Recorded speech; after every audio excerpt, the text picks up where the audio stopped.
Gary, Elaine, I need some practical advice. I need some real-world farmer advice because I've got a problem. My kitchen's been done. Well, not been done, it's still ongoing, but the old kitchen's been ripped out. My back garden looks like it's kind of got half a house currently living in it. I need to get rid of it, but I can't have a skip out of the front because of issues with the road, etc. So, what do you think I should do? Get a guy with a van and pay him to come and take anything away that you really don't need. Spend little time. So you've got a pile of wood, some cardboard, some tiles and bits and pieces, hardcore. So you've got to put a little advert on Facebook Marketplace or something. Does anybody want some hardcore? Does anybody want some wood?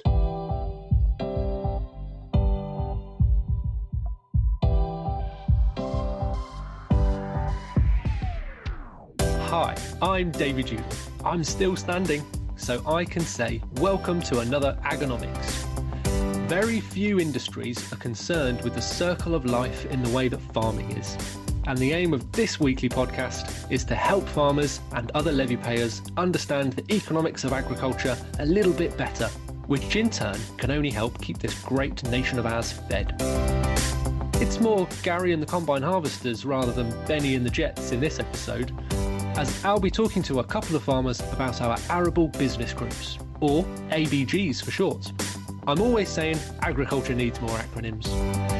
The ABGs are a spin-off from AHDB's Farmbench tool and offer a chance for some peer-to-peer learning about how to improve efficiency and increase profits. If you think this podcast is the one for you, don't forget to follow and subscribe to make sure you don't miss an episode. New shows drop Wednesday at midday, and please get in touch. Comment on any of AHDB's social channels or send us an email, agronomics@ahdb.org.uk. So we've got a bit of a special in this week's episode because we have two real-life farming levy payers with us to talk about Farmbench and Arable business groups and how they kind of navigate the complex world of a farming business. We've spoken about Farmbench and business groups a couple of times on the podcast before, but for those that haven't heard those episodes, we now have a short explainer from our very own Julie Clark about what Farmbench is and what Arable business groups are as well. Farmbench is AHDB's online benchmarking tool. It's a web-based system that allows you to compare your farm enterprises to similar businesses. Farmbench helps you to identify where you can improve efficiency and increase profits. Farmbench can be used individually, however there's a true value to peer-to-peer learning and discussion. There are over 40 AHDB-supported Arable business groups known as ABGs across the UK. These groups meet 2 to 3 times a year to discuss their harvest figures and visit each other's farm businesses. No topic is off the table, with the conversation driven by production figures and costs. The groups are a great opportunity for farmers to come together to share their experiences and knowledge with other farmers. So that was a little explanation from Julie there in terms of what Farmbench is. And as I said, in this episode, we're joined by two farmers. So we have Gary Willoughby and Elaine Booth. So we might as well get those guys to introduce themselves first. So Elaine, do you want to introduce who you are and where you farm and what you do? Hello, David. I'm Elaine Booth. I farm with my husband, Peter Robertson, at Edney Farms, which is in Aberdeenshire, North East Scotland. We have a mixed farm. It's about 1,400 acres. We have 600 acres of arable crop, about 600 acres of grass with 160 suckler cows, about 170 acres of forestry, and we also have wind turbines as a diversification. And Gary, I'm just going to guess from accents, you're not from Aberdeenshire either. You're from a different part of the world. Yeah, definitely not from up there. No, I'm Gary, and I farm near Skegness in Lincolnshire. We're a little bit simpler farm than Elaine, a bit less going on. So we've a couple of hundred acres of arable land, all combinable cropping. So your traditional wheat, barley, oilseed rape, beans and such. We also do a bit of farm contracting. We're sort of getting more and more involved with the SFI, with a countryside stewardship agreement going as well. And we've sort of just retired from being the Wainfleet monitor farm. And probably from being near Skegness, fed up of people like me. So I live in Leicester, fed up from people like me in Leicester going to Skegness thinking that they've gone to the French Riviera. Exactly, yeah. When we're busy harvesting and it's the August bank holiday, and yeah, we're manically trying to do some corn carting and such, and there's just cars everywhere. It's a bit bonkers. The rest of the time, it's beautiful up here. So, Gary, if we stay with you for the moment and talk about, as you mentioned there, you were the monitor farmer for Wainfleet. You've been doing that for a few years and recently finished. So do you want to start with that, I suppose, in terms of talking about how you got involved with Farmbench and the business group, and I suppose how it's evolved since you started that monitor farm process? We weren't doing any sort of farm benching before the monitor farm process, but as part of being a monitor farmer, we were encouraged into the farm bench and the Arable business groups, and quickly realised that the monitor farm, you just sort of do that for 3 years and then that moves on. But I was quite keen that the Arable business group would sort of pick up from that, and we'd be able to sort of carry on with something in the area for local farmers. And that's just what's happened. Monitor farmers moved on, and now we sort of have the Arable business group, and it's really good actually. We sort of have an indoor meeting. We go through the farm bench figures once a year. It's totally within all the members of the group to decide its direction and how it goes and how it looks. And so we're sort of doing a couple of on-farm meetings as well, a little farm walk where we can discuss different ideas, see different things going on. And with the members within the group, we can really get a lot out of it. So how about you, Elaine? How did you get into Farmbench? Our Farmbench Arable group really started on the back of a monitor farm as well, from Andrew Booth's monitor farm in Aberdeenshire. And I was asked to join up with it by a neighbour. And I've found it very helpful. I've been probably going for about 10 years now.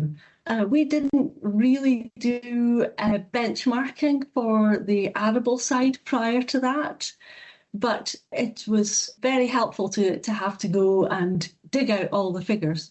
We have really found that it's helped us to identify the issues, the main issues in trying to make money, to make a profit in our arable farming.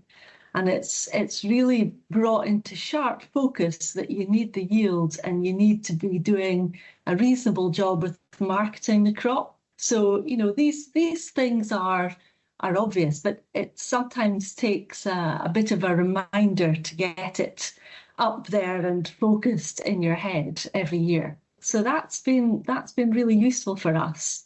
And we have certainly adjusted what we're doing on the farm on the back of the business group. So after 10 years, Elaine, of going to it, and as you say, you've kind of, learned and made changes, what do you think is the reason to come back? Are you still finding, even though you've done it you've benchmarked for a number of years, that you're finding out different things about your business? Or is it just that the market situation's changing year on year, and so you've kind of got that constant need to review? What's the secret in the longevity? Yeah. I suppose our business is changing. Also, the outside environment keeps changing as well. Markets keep changing. You know, we had the big hike in fertilizer prices a couple of years ago. That meant we had to consider that issue again. So, yeah, there are always things changing. But I think we get quite a lot out of the group because it is a continuous group. It's not just a one-off. And it's good to be part of a group of people who are interested in looking at the crop side, in, improving what we're doing. And you build up a rapport with the group. You know, we always have a good laugh at the group. There's various comments and wind-ups throughout the group every time. So, you get to know each other quite well. And I think we all benefit from it being a long-term group, really. You build up your confidence too, that you're happy to share the financial information. I don't think you'd get that if it was really a short-term group, to be honest. You make a fantastic point there, Elaine, and that's something that we've definitely seen in our the multiple years that we've been running these groups. And obviously Farmbench as a single whole product is something that we've been running with AHDB for sort of 6 or 7 years. But prior to that, we had individual focuses. So the original crop bench benchmarking service goes back to pretty much when I started my career. We're talking the best part of 20 years ago that program was being launched. So I suppose actually, Gary, coming back to you from a group that's slightly newer and kind of not a decade old, how do you view it in terms of, and especially as you said before we started, you were mentioning that your monitor farm and your benchmarking journey started through COVID, so you kind of started at that point of seeing pretty extreme market conditions. So how does that resonate from what Elaine said to sort of where you feel your group is in that sort of evolution of itself at the moment? From 2019, which was the sort of start of COVID, we've seen all sorts of goings on, from the actual sort of COVID to fertilizer prices to highs of sort of wheat prices with the war in Ukraine.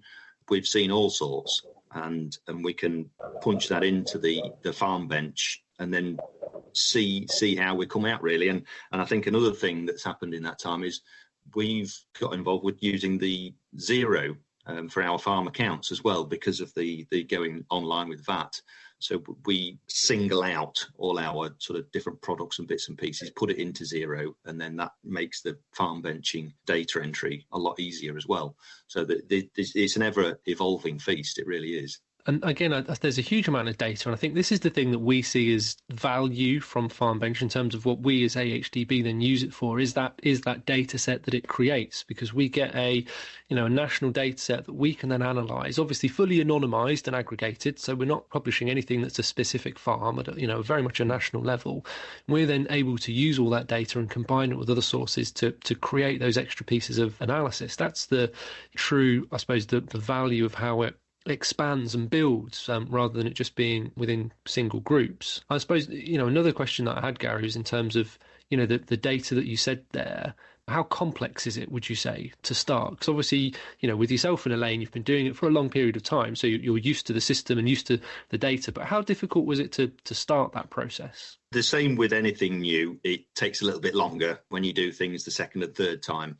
It certainly gets easier. And like I say, we've adapted how we record our data on farm so that we can feed that straight into the Farmbench much slicker and save ourselves time. So that's been good. And I think as well, with the different enterprises we've got, we can compare ourselves with other people's different enterprises within the group as well. So if I'm considering a particular cropping option, then I can look at the value of various cropping options as well within the group. So that's a real good help to us as well. It's not just your own data that you're thinking about, you're able to sort of pick up on all the group's data. So Elaine, following that on from what Gary was saying there in terms of the data and sort of changing things within the business, what would you say has been those sort of big, within your group, those big kind of eureka moments that have been those kind of big beneficial gains and kind of real learnings that you've all found from the process?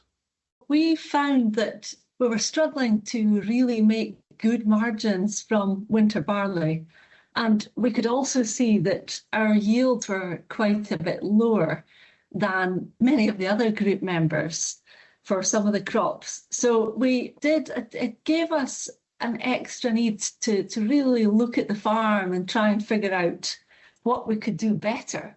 So we decided that we really didn't have enough of a rotation for quite a big area on the farm.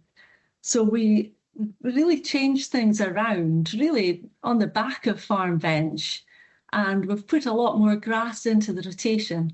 We didn't have enough stock to use all that grass, but we were able to sell to a local anaerobic digestion plant. And then latterly, we've been selling to a neighbouring farmer to make hay. So we're making good use of the grass. And that's really helped our cropping and helped our yields. So if we hadn't had Farmbench to really focus our minds and compare ourselves with other farmers in the group and really try and figure out what was happening, I don't know if we would have done that so quickly. I think that's a great moment to take a bit of a pause here in this discussion. We're going to go and have the latest from the markets, and when we come back, we're going to be talking to Elaine and Gary more about benchmarking and their business groups and everything that they've learned from it and how they've implemented it within their farming businesses. Hi, I'm Becky Smith, Senior Analyst at AHDB, with a look at the beef and lamb markets. Deadweight beef prices continue to climb to new highs, with the all-prime average hitting 635 pence per kilo in the week ending the 22nd of February. This is up 2 pence per kilo on the week before, which is a much smaller price increase than we've seen in the last few weeks. Estimated slaughter figures continue to indicate increasing numbers coming forward, with 35,600 head of prime in the most recent week. These high prices continue to incentivise producers to send cattle, while strong demand for available supplies underpins the price. Cow prices are also at a record high, sitting at 479 pence per kilo in the most recent week. This climb in cow prices follows the trend in prime, with demand outstripping supplies. On the lamb side, we have seen the price fluctuate in the last few weeks, sitting at 730 pence per kilogram in the week ending the 22nd of Feb. The price continues to sit significantly above year-ago levels and a step above historic averages. Supplies have increased on the week for 2 consecutive weeks, which might be an indicator that the much-delayed 2024 lambs are beginning to come forward to market. The increase in number of lambs forward may put some downwards pressure on the price. For the latest data and analysis on red meat, dairy and arable markets, head to ahdb.org.uk and click on Markets and Prices. Pork. British pork. Pork is sticky, pork is spicy, pork is air-fried, slow-cooked, baked. Pork is high in protein, low on cost. Pork is sauce around your chops. Pork is not just Sundays. Pork is midweek. Every week. This is British pork. But not as you know it. Pork is...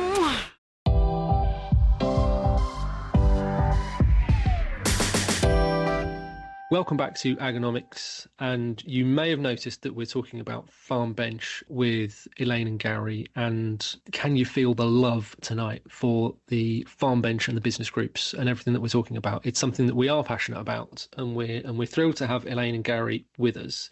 And we were talking just before the break around some of the learnings from the Farmbench program, and Elaine was talking about some of the learnings from her farm business. But it's also interesting to compare what we've been talking about so far with other work that we've done at AHDB. And we've mentioned it a couple of times on the podcast before about the top traits of high-performing farms, and specifically here looking at cereals and oilseed farms.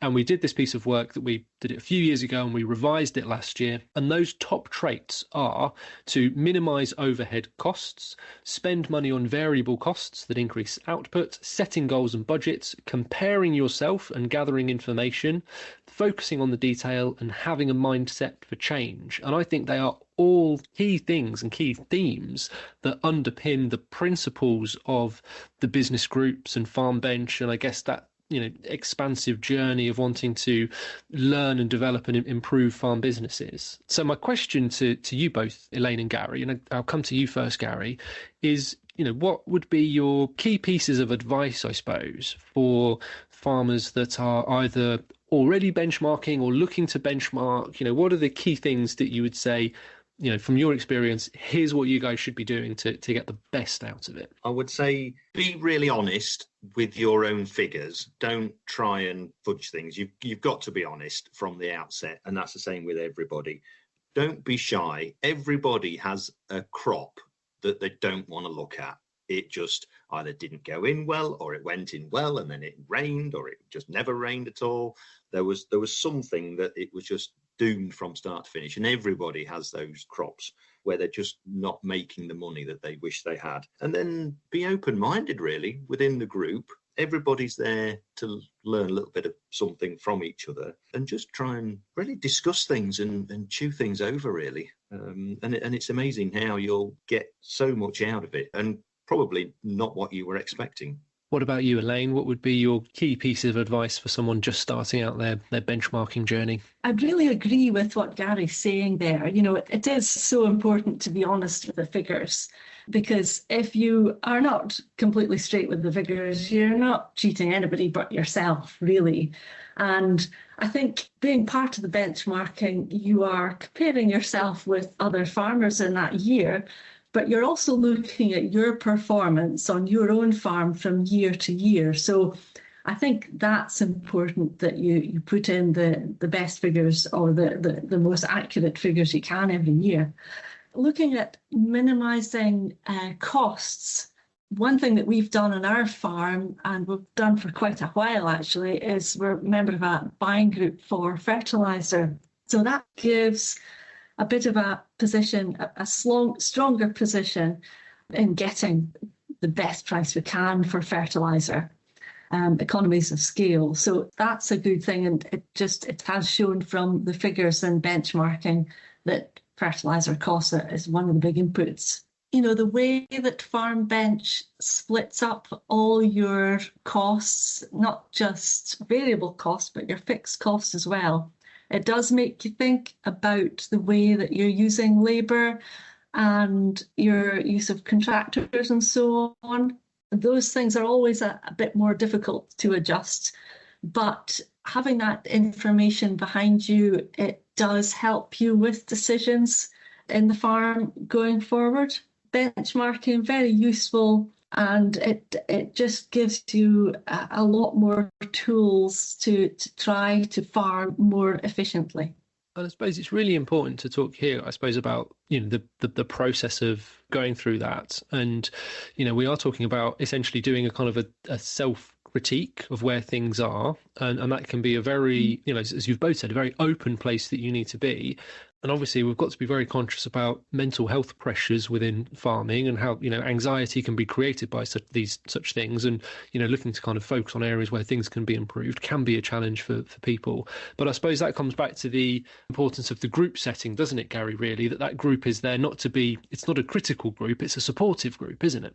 Yeah, totally, David. Yeah, totally. I fully agree with you there. And I think if you go into the Farmbench meeting and you're maybe not sure why a particular crop or enterprise didn't do very well, but if you can then come out of that meeting and you've discussed it, and then you can maybe think, right, yeah, maybe that's why it didn't do so well, or that's why I spent too much, or maybe I didn't spend enough. If you can come out with some answers at the end of the meeting, then that's really going to help and really going to move you forward. You're going to be feeling a lot better about yourself, certainly, and about your farm and the enterprises. So yeah, win-win there. And I suppose, Elaine, we should also focus, as you know, this week we've been celebrating International Women's Day in the office. And, you know, we know that farming is historically and predominantly still a kind of, you know, male orientated environment, and definitely one where, you know, diversity is something that can be improved across the board. So, you know, from your perspective, what would your aspirations be for women in the industry, looking at, you know, the sort of technicalities of the business and showing that it is an area that anyone can get involved in? I'm still the only woman in our group, but I know that there are quite a number of other women involved. Clearly, there's many women involved in the businesses that are represented at our group. So I think, yeah, it would be great to see more women feeling that they would like to come to meetings and really make more of a direct contribution. Our group is certainly very open. I've never found there to be any problem at all in me going along. I've been involved in agriculture for many years anyway, so I think it does get a bit easier as you get older and you have more experience. You have more confidence in turning up at meetings. So yeah, I would say from my experience, these business groups are very open, very welcoming. So women shouldn't feel shy about becoming involved in them at all. No, and I think this is something, you know, from our perspective of AHDB, of the business groups, and, you know, everything that we do across this area, you know, it's around just ensuring that there's just understanding and then information, and the crucial thing is that this is something that we can then use to help other levy payers that aren't part of the business groups, that we can take the learnings from these, as we are here in this podcast, and then communicate them more widely so that all of the farmers and levy payers can be involved as well. Elaine, Gary, thank you both for your time. Thank you both for your input. You've been fantastic guests. Who wants to say who the musical act was? Elaine, do you want to say who the musical act was? Because I feel we made it quite obvious in the start with Martin's intro. Well, could it be Elton John, perhaps? Indeed it was. Maybe within this podcast, here's something, Martin's going to love this. Maybe I should now fancy dress as the musical act. I feel Elton John would have been a good one to start with. I could have had that full, glittery baseball. Big glasses on. And the big glasses, yeah. I think we've missed out something here. I think that would really add to the whole podcast, David. So I would vote for that. Decision made.